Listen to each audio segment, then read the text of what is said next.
What's up? What's up? What's up? What's up? How we doing? How's the wife and kids? How's grandma? How's the mortgage on your house doing? Hope you guys are doing well today. Today we got a very special video. Something that I don't do too often at all. Your boy got some haters recently. I'm quitting YouTube. That's it for me. I'm done. I don't normally respond to this kind of stuff because nothing is real and the internet is just like a cesspit of goofballs. But I also consider myself a bit of a goofster. I like to do a little joking and a little laughing here and there, both of which we're going to be doing here today. So I'm sure you guys are itching to know what's the hate all about, what's the backstory, how could anybody hate on such a sweetheart like me? So let me fill you in. Let me tell you what's up. What a hat this is. So in addition to making content on this channel right here, I also make short form content that I post on Instagram, TikTok, YouTube, and Facebook. Your grandma, your grandpa's probably seen me on there. I don't really care about short form content much at all, but you know, you gotta adapt to the times. That's what all the platforms are pushing. And it's also fun to here and there just make a couple little short form videos, pump them out. It makes you feel good, makes you feel accomplished. And a few of my short form videos have done reasonably well. But there's two in particular that did well, but for all the wrong reasons. With short form content, there's a lot of things that are just gonna go over people's heads. There's a lot of things that can't be explained, that are gonna be taken out of context or taken the wrong way, because the content is just so short and you can't really explain things in the same kind of in-depth, personable way that you can on YouTube or like a podcast or something. So we're going to focus on video number 1 first. So I made a little video recently that took me probably 20 to 30 minutes to create in its entirety, like most of my short form content does. The video was about bass guitar mixing tips. And I'll be the first to admit, I'm not a great bass player and I haven't been recording live instruments for that long, but I've been doing it for long enough to know what works well for me and my music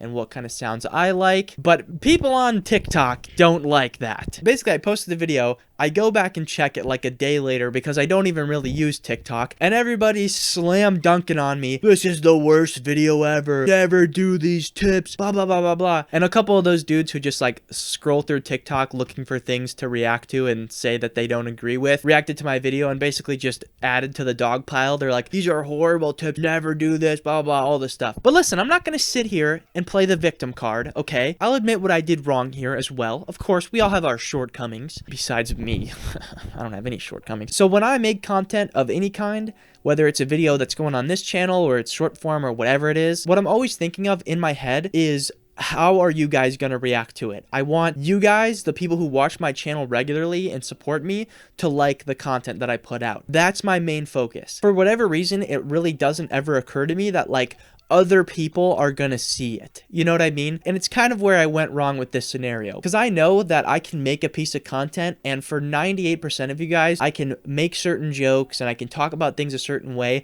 and you guys are gonna get it. Like, you understand me as a person, I feel like. But people who have never seen me before and never watched any of these videos, they don't get it. They just don't understand. Nobody gets me. And with the majority of my content, that's fine, because most of it will just be shown to you guys. But every once in a while, something slips through the cracks and gets shown to like way too many people, way more people than I would have expected. So a ton of random people just come in and start slam dunking on whatever it was that I said. It's like you invite your boy over to your house, right? You're longtime friends with this guy, but he brings with him a friend, somebody you've never even met before. And when they get to your house, the friend who you've known for a long time, super cool, you dap him up, you say what's up, and the other guy looks around at your house and immediately starts telling you your furniture's bad, your interior design is awful, these walls need a different color paint, all that kind of stuff. And it's like, dude, what, you're not even supposed to be here. I didn't plan for you to be here. So that's kind of my mistake number 1, is expecting that nobody outside of my main, you know, people who support me are gonna see it. But the real kicker, I think, for the bass guitar tips video, I tagged hashtag audio engineering. I should not have done that. That was a bad idea, bad play on my part. I should have tagged something like indie recording artist, home studio, DIY musician, anything along those lines, because that's what I am and that's where the tips are coming from. Me figuring stuff out on my own and knowing what sounds good for my music, which is a lot of like indie music and stuff like that. Me tagging audio engineering showed the video to a bunch of people who are like professional audio engineers who sit in studios surrounded by like hundreds of bajillions of dollars of expensive music equipment, who are always going to find something wrong with the way you make your own music. We get it. You went to school and got like, you know, 50 bajillion dollars in debt to learn how to use a compressor and turn those little knobs on there, but not everybody cares about doing things the formulaic way that you're supposed to do them. Believe it or not, this is gonna shock you. You better sit down for this one. You ready? Wait for it. This is a whopper. I can make my own music however I want. I know, it's crazy, right? It's crazy. So because I tagged that, TikTok just ended up showing it to the wrong demographic of people, because the same video on Instagram and Facebook and YouTube did not have nearly the same reaction at all. I don't think there was one single negative comment across all those 3 platforms. Actually, on Facebook, there was a positive comment. Let me go find it. Grey Wolf Buffalo Man Gross said, "Easy follow. Good advice." Thank you, Grey Wolf Buffalo Man Gross. What a nice guy. Not like the TikTok people. They're not nice to me. And I'm sure some of you guys are wondering, well, how do you know that it was all professional audio engineer people that saw your video? First off, there were numerous comments on it about the fact that I was using FL Studio. It's always an FL user. Bro, that means nothing. Actually, it says more about you, the fact that you care that much, than the fact that I'm using FL Studio. That right there tells me everything I need to know. Anybody who cares that much about the DAW that you're using is a total snob. Every digital audio workstation does like the exact same thing. Another thing I realized that was a big misconception and discrepancy with the video, people thought that I was giving the advice for how to mix like other people's music. One of the pieces of advice that I gave is to slightly move your bass guitar over when the kick hits, which is like the main thing that people goofed on. Every time the kick drum and the bass guitar hit at the same time, slightly move the bass guitar over a little bit.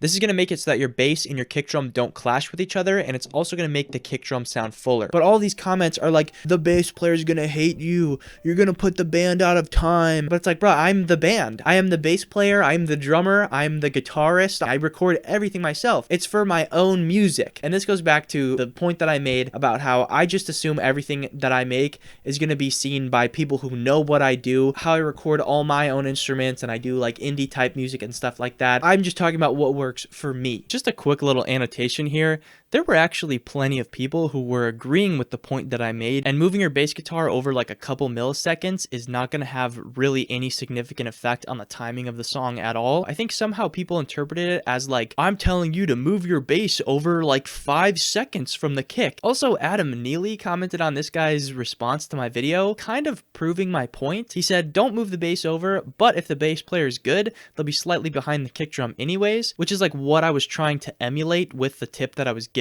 It was just the misunderstanding of the fact that I'm not talking about messing with a band's music. I'm talking about just messing with like my own tracks. But TikTok also has a pretty big mob mentality problem where it's like, well, guy with 60,000 followers and big speakers behind him says that I should believe this, so that's what I should believe.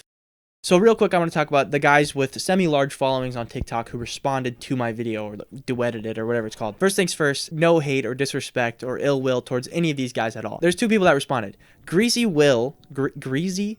And then there was another guy named Zach Primrose. The greasy guy literally made the video from a professional studio that's worth like millions of dollars. There were some points I made that they semi-agreed with, but the majority of them they totally disagreed with, which is totally fine, because if you don't agree with somebody, it's absolutely your right to voice that opinion and share what you think is correct. And of course, I appreciate them taking their time to give me semi-constructive feedback. But I gotta say, some of the points that they made in there were such privileged points. The one guy was like, dude, the bass that you were recording, it sounds like the strings are super dead. Just buy new bass strings. I've actually wanted to get flat wounds or tape wounds on this bass guitar for a while, but I'm like, bro, I'm not spending that much money on some bass strings. And there's a lot of musicians out there who don't have the money to just like change out their bass strings like every like month or whatever people suggest. So I think that's just a little bit of a weird point. I firmly believe that like the best gear is the gear that you already have, and you can really make things that you already have sound good. Also, kind of another really privileged point that the other guy made was like, if you choose a good kick drum, granted he did say live kick drum or sample, but in the video I'm showing a live kick, so that's what I'm going to be referring to. If you choose a good kick drum, your bass and your kick won't have to fight sonically and blah blah, all this stuff. You choose a kick drum that sonically is correct. Oh yeah, I totally forgot. Let me just pull out my vintage 1970s Ludwig Vistalite kit real quick, because that will sound better than this $100 kit I got on Facebook Marketplace. Oh yeah, sorry, let me just pull out my John Bonham signed 1965 Ludwig Superphonic snare real quick. That'll sound much better than the one I made from basically garbage snare parts. Like I said, wrong demographic to be seeing this video. Somebody very supportingly in the comments said he's a producer, not an engineer. You gotta give him room to grow, which I appreciate that. That's a very nice comment. And then that guy who made that video goes, yeah, so why is he giving out mixing tips? Just learn. You don't have to make a tutorial for things you don't understand. I agree, because to make content on the internet, you have to absolutely 100% understand every single little thing about the thing you're talking about. Also, just real quick, I gotta point out how absolutely ludicrous this whole thing is. People getting so angry over a little 30-second video about music, which music is completely subjective and not one single person on the planet knows everything there is to know about music. Bro, we're talking about wiggly invisible lines here, okay? We need to take a chill pill with this stuff, okay? It's supposed to be fun. We're supposed to be having fun here. The funny thing is though that like the normal human beings who saw this video either thought the advice was fine and they used it, or they were like, oh, this doesn't really apply to me, so I'm not going to use it, which is like the normal human being thought process. But I appreciate all the people who are very nice and respectful to me in the comments. Also, this dude 301 Kelvy, shout out to you, bro, because this comment thread was legendary. He responded to this one guy and he basically was just like, dude, until you make a song that's as hard as San Francisco, your opinion holds no weight. And I was like, bro, this is my boy right here. He also said good, which is so funny. I can't include that, but that's so funny. All right, I've spent enough time going on about this video, but always remember, if you want your music to sound exactly like everybody else's, never do anything different or unique or try any new strategies, then just follow all the rules and do everything that the engineer people tell you to do. There's my advice for the day. Okay, we gotta stand up now. We're sitting for too long. Enough about that old video. Now we're gonna move on to video number 2. So this is one that I actually made a while back, I think like over a month ago now. And this one surprisingly got some hate on a different platform. Instagram. Ooh, the picture app that brought the pictures. The video in question is literally the dumbest video ever. It's the dumbest video ever. Nobody should even have paid attention to it. It is literally me drumming like a total goofball. I have my elbows up in the air, I'm hunched over, and literally the text that I put on it was, self-taught drummers be like, : This video got 250,000 views on Instagram. Oddly enough, on TikTok, it also got 200,000 views, but like no hate. TikTok comments are all like, oh, this is such a funny video, dude. This is silly. This is a silly one. To circle back to my original point that I made, most of my content, I expect you guys to see it. You guys know I just started playing drums like a few months ago. I haven't even been playing for longer than a year. And as with every instrument that I play, I'm completely self-taught. But it's so funny because like 65% of everybody who saw that post completely misinterpreted it. Somehow they thought that I was like a drummer who had taken lessons and I was like slam dunking on self-taught drummers. There were so many comments of people getting so angry. There was one guy who was like, imagine having parents who pay for lessons for you. I don't know. I couldn't imagine it because I don't. That's not my situation. Somebody was like, not everybody has money to have weekly lessons along with the kit and hardware. Yeah, I know. That's literally my situation. Why does this feel like a jab at self-taught people? Blah, blah, blah, blah, blah. I had to reply to this one. I was like, buddy, I am completely self-taught. I literally touched a drum set for the first time last August. This video is a joke. This video is a joke. It's a joke. It's a joke. I don't know if you guys have ever heard of that. It's called a joke. It's this funny little silly little thing. A few other times in the comments when people found out it was a joke and they, you know, got goofed on, they were like, well, this just isn't a funny joke. You need to learn how to make funny jokes. Listen, we get it. You got goofed. You thought I was saying something else. You misunderstood the video and now you're angry. We get it. But you can laugh with the rest of us, okay? There's plenty of people on there that were laughing and they were like, haha, this is so me. This is so funny. There's also so many comments of like, John Bonham was self-taught. Oh, and what about Dave Grohl? I don't know. He seems like a cool guy. I've never met him, but he seems super cool.